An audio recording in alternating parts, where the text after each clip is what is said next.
American Association in 1987. Etiology.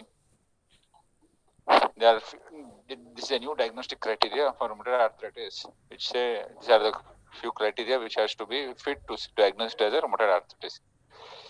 It is they are morning stiffness, swelling of 3 or more specified joints, swelling of joints, especially the small joints of the hand and the wrist. Symmetrical, it should be symmetrical on both sides with associated swellings. Rheumatoid nodule, rheumatoid factor positive. X-ray changes will show erosion or unequivocal periarticular osteopenia. If 4 or more of these are present, we'll mostly clinically diagnose it as a rheumatoid arthritis. Etiology, coming to etiology, we don't know etiology. A genetic predisposition is strongly suspected because of certain histocompatibility markers associated with this. Agents such as mycoplasma, Clostridia, and some Epstein-Barr virus have been implicated, but we exactly don't know how they are responsible for the rheumatoid arthritis. Pathology, as you know, initially the synovium is the one which is involved here, which becomes edematous, and it is filled up with the fibrin exudates and cellular infiltrates. Then there is an increase in the synovial fluid due to synovitis, and as the inflammation persists, the synovium gets hypertrophied and surrounds the articular cartilage to form what is called a pannus. Then in later stages, adhesions develop between the opposing layers of the pannus, leading to fibrous and later bony ankylosis. The course of the disease varies from patient to patient. In some, it is no more than a mild arthritis who recover totally. In others, it may be a severe chronic debilitating disease leading up to deformities. As you can see here in the pictures from left to right, left is a healthy joint where you can see in the blue color is articular cartilage, and then you have a synovium, synovial fluid and this thing. And osteoarthritis, as you can see, where there is an erosion of the articular cartilage. Unlike in case of rheumatoid arthritis, you can see the red color is the synovium which has got hypertrophied and which has encroached onto the articular cartilage which has got destroyed. This is the hypertrophied synovium, what we call it as a pannus. You can notice the difference between the osteoarthritis and the rheumatoid arthritis. Stages of rheumatoid arthritis, there are 3 stages we divide into. First one is a potentially reversible soft tissue proliferation stage. Second is controllable but irreversible soft tissue destruction plus the early cartilage erosions. And finally, irreversible soft tissue and bony changes. Clinical features, it occurs between usually age group of 20 and 50, between 20 to 50 years. Women are more commonly affected than men, 3 times more common. Joints which are commonly affected in rheumatoid arthritis are commonest joints are the metacarpophalangeal joints, MCP joints, proximal interphalangeal joints of the hands, the wrist, knees, elbow, and ankles. Less common are the hip joint and the temporomandibular joint. Uncommon are the atlantoaxial and the facet joints of the cervical spine. So, what are the deformities which we see in the rheumatoid arthritis? If we take each and every part, different parts, like in hand, you can see ulnar drift of the hand. That is what is called a Butenay deformity. You have a swan neck deformity. In the elbow, you have a flexion deformity. In the knee, you have early flexion and later triple subluxation deformity. In the ankle, you have an equinus deformity. And in the foot, you have an hallux valgus and a hammer-toe deformity. So these are all the few clinical pictures. What I have told you, different deformities, what you see in the hand and the foot. Ulnar deviation of hands and fingers. Then you have a Butenay deformity. Then you have a swan neck. As you can see in Butenay deformity, there is a flexion at the PIP joint and hyperextension at the distal interphalangeal joint. Unlike in case of a swan neck, you have a flexion at the distal interphalangeal joint and then hyperextension at the PIP joint. And then you have a deformities in the foot. You have an hallux valgus where the great toe is deviated from the midline, and or in case of a hammer toe where there is a flexion deformity of the interphalangeal joint of the great toe. As you can see, rheumatoid arthritis late stage, we have, as you have already told, the deformities. You can see Butenay deformity, ulnar deviation, and the swan neck deformity. What are the other extraarticular manifestations? In addition to the articular manifestations, what we have seen, there are also other extraarticular manifestations which you can see, which are what we see are vasculitis. It may be distal arteriitis, or it may be in the form of Raynaud's phenomena, okay, or it may be in the form of necrotizing arteriitis involving coronary, mesenteric, and renal vessels. Rheumatoid nodules, commonest site will be the olecranon process. Other sites will be the dorsal aspect of the foramen tendoachilles. Serositis involving the lung and pleura, or heart, or eye, or nervous system, or others involving anemia, Felty syndrome, Sjogren's, and amyloidosis. Investigations, most commonly we see a plain radiograph. Because on the right side you can see a plain radiograph. You can see reduced joint space, erosion of the articular margins, subchondral cysts, extraarticular osteopenia or rarefaction. You can see there is a lot of osteoporosis around the surrounding the joint. And then you can see soft tissue shadow at the level of the joint because of the effusion or synovial hypertrophy. And then in later stages, we'll see the deformities of the hands and the fingers. What are the investigations we do other than the X-ray? The blood investigations we do, the ESR, which is usually elevated. As you know, there will be anemia, hemoglobin, there is anemia, and rheumatoid factor. What is rheumatoid factor? Rheumatoid factor, it is an autoantibody which is directed against the Fc fragment of the immunoglobulin IgG. These autoantibodies may be anything. It may be IgM, IgA, IgE, or IgG. Other investigations, what we do is synovial fluid examination by tapping the synovial fluid, and in some cases, in case of where the synovium is hypertrophied, we'll take a synovial biopsy. What are the differential diagnoses? One is systemic lupus erythematosus, where the joint involvement is not symmetrical. Osteoarthritis is usually occurs in older patients, and there is a complete lack of systemic features, as you have seen in rheumatoid arthritis. Psoriatic arthropathy, which are characteristic skin and nail changes, may be present. How do you treat the rheumatoid arthritis? The principles of treatment, you have induction of remission and its maintenance. So first is you have to reduce the disease and maintain the disease by drugs.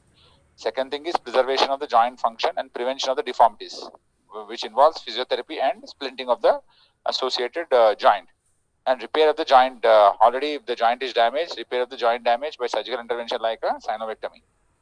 Medical treatment, it may be NSAIDs, non-steroidal anti-inflammatory drugs, or disease-modifying anti-rheumatoid drugs, or steroids. What are the disease-modifying anti-rheumatoid drugs? Most commonly, 4 drugs we use. First line of management for rheumatoid arthritis is the DMRDS. Most common drugs are methotrexate, that is a folitrax. Then we have folvite, and then we have a sulfasalazine, and then you have a hydroxyquinolone, HCQS. These are the 4 main important drugs which are the first line drugs in treating a rheumatoid arthritis, and these are called the disease modifying anti-rheumatoid drugs. And other supportive drugs may be in the form of NSAIDs and steroids.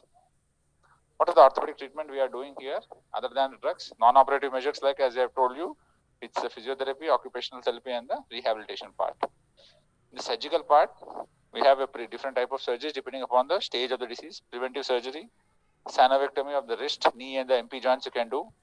Palliative surgery to bone block operations or tendon lengthening to relieve the patient of the pain. Sometimes when the joint is completely damaged, then you can go for a arthroplasties and or joint replacement, both hip, knee, or whichever joint is involved. And finally, some salvage procedures. So as you can see, the stage therapy in rheumatoid arthritis, you can see stage 1, stage 2, stage 3. In stage 1, we put them on firstly DMRs, disease modifying anti-rheumatoid drugs, and NSAIDs. Medical treatment, the surgical part usually will be synovectomy, and the physiotherapy part will be the joint mobilization. Stage 2 will be NSAIDs and DMRs. The surgical part will be soft tissue repair along with arthroplasty procedure. And physiotherapy will be in the form of splits. Stage 3, NSAIDs mainly, and because the joint is completely damaged, you have to go for a joint replacement surgery or arthrodesis. And then physiotherapy is with the help of splints and walking aids. The other entity of rheumatoid arthritis is ankylosing spondylitis. This is a seronegative arthropathy, or it is also called Mary-Strumpel disease. Ankylosing spondylitis is a chronic disease characterized by a progressive inflammatory stiffening of the joints with a prediction for the joints of the axial skeleton, especially the sacroiliac joint. Etiology is usually not known, but a strong association has been found between a genetic marker HLA-B27 and this disease. What is the pathology? Pathophysiology. The pathology, it usually involves the sacroiliac joints, which are first to be involved, which is followed by the spine from the lumbar region and upwards. It goes upwards to involve the cervical region. Initially, synovitis occurs, followed by cartilage destruction and bony erosions, and finally resulting in fibrosis, ultimately resulting in fibrous followed by bony ankylosis. As you can see in a healthy spine, on the left side, you can see a body of the vertebra and intervertebral disc. On the right side, you can see ankylosing spondylitis, where there is involvement of the inflammation of the joints on either side of the disc, and finally fusion of the bones, leading to what is called the bamboo spine. Clinical features, usually there is a disease of the young adults, more commonly in males. Usually any male, classic presentation will be any adult male between the age group of 50 and 30, presenting with a gradual onset of pain and stiffness of the lower back. Initially, stiffness may be noticed only after a period of rest that improves with movement, but pain tends to be worse at night and early morning, awakening the patient from sleep. He gets better as the day progresses or as he walks around. This is a classical presentation. So any young patient in the age group of 20 and 30 who is presenting with lower back ache and stiffness, morning stiffness and backache for more than a period of 3 months. That is important. Duration should be more than 3 months. Duration. Any young patient, any young male with pain and stiffness of the lower back, which is worse in the morning and getting better, you have to suspect ankylosing spondylitis. Unusual presentations. Patients may also occasionally present with involvement of peripheral joints such as shoulder, hips, and knees. Examination.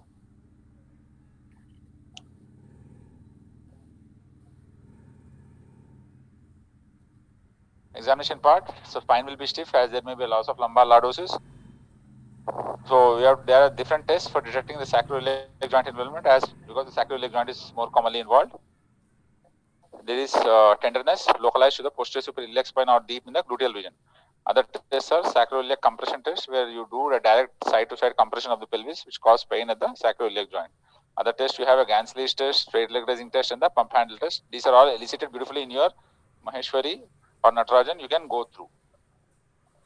Other tests for cervical spine and thoracic spine. Tests for cervical spine are in advanced stages. The cervical spine may get completely stiff. The Fletch test may detect an early involvement of the cervical spine. The thoracic spine also is involved. So you have to measure the chest expansion from full expiration to full inspiration. Usually it is level at the level of the nipples. A chest expansion less than 5 centimeters indicates the involvement of the costovertebral joints. What are the other extra-articular manifestations? Other like rheumatoid arthritis, ankylosing spondylitis also involved. And the other extra-articular features other than the joints, it may be in the form of ocular, involving the ciliary body, cardiovascular, involving the aortic valve, neurological, maybe pulmonary, involving the lung apex, and systemic. Other iliac gastrointestinal system also may be involved. Investigations. Take investigation X-ray of the pelvis with both hip joints. You can see haziness of the sacroiliac joints. Sometimes irregular subchondral erosions you can notice in the SI joints. Sclerosis of the articular surfaces, widening of the sacroiliac joint space, and finally bony ankylosis of the sacroiliac joints. Calcification of the ligaments, that is the sacroiliac ligament and the sacrotuberous ligaments. Evidence of enthesopathy. What do you mean by enthesopathy? Enthesopathy is nothing but calcification at the attachment of the muscles, tendons, or ligaments, particularly around the pelvis and the heel, which is commonly seen in ankylosing spondylitis. X-ray of the lumbar spine, which is more important. What we see is squaring of the vertebra. As you can notice, there is calcification of the anterior longitudinal ligament. As you can notice on the right side, arrow mark is showing complete calcification of the anterior longitudinal ligament. There is a loss of lumbar lordosis. That is, normally there is a lordosis in the lumbar spine. The spine becomes stiff and straight with bridging osteophytes, which are called syndesmophytes, and typically it gives an appearance of a bamboo spine. Other investigations other than the X-ray is ESR is elevated, hemoglobin, mild anemia may be present, and in doubt suspecting cases, you can go for HLA-B27, which will be positive. What are the differential diagnosis? Differential diagnosis are stiffness. Suppose a young patient comes with stiffness, you have to rule out tuberculosis, spine and fluorosis. If a patient presents with back pain, you have to rule out a lumbosacral strain or a disc prolapse or osteoarthritis. If a patient presents with this SI joint, you have to rule out TB or tuberculosis of the SI joint or osteocytis dissecans of iliac region. What is the treatment? Usually it's conservative. 90% is conservative. Drugs most commonly used are NSAIDs, non-steroidal anti-inflammatory drugs given for pain relief, and indomethacin is the most effective in these cases. Physiotherapy plays a very important role. This consists of proper posture maintenance, heat therapy, and mobilization exercises, which are very important. And radiotherapy in some resistant cases, radiotherapy and some yoga therapy. Operative, we rarely operate on these patients. Role of operative therapy is in correction of only deformities of the spine in the later stages by osteotomy, and joint replacement surgeries in case of hip and knee joints are involved. Not only I've told you that it's not only the axial skeleton, but the hip joint and the knee joints are also maybe involved. More commonly hip joints. So in such a scenario, in late cases where the joint is completely eroded, you have to go for a joint replacement surgery of the hip or the knee joint in case of a complete ankylosis. Other rheumatological diseases which you have to go through are gout because of elevation of the serum uric acid, pseudo gout, or psoriatic arthropathy, or alkaptonuric arthropathy, arthritis, which is called uchronosis, or hemophilic arthritis, sickling cell anemia, or neuropathic arthritis in cause of Charcot joints. In Maheshwari and Natarajan, the brief of all these topics are given. You just go through. But the main important thing will be rheumatoid arthritis and ankylosing spondylitis, which I have gone through. Thank you.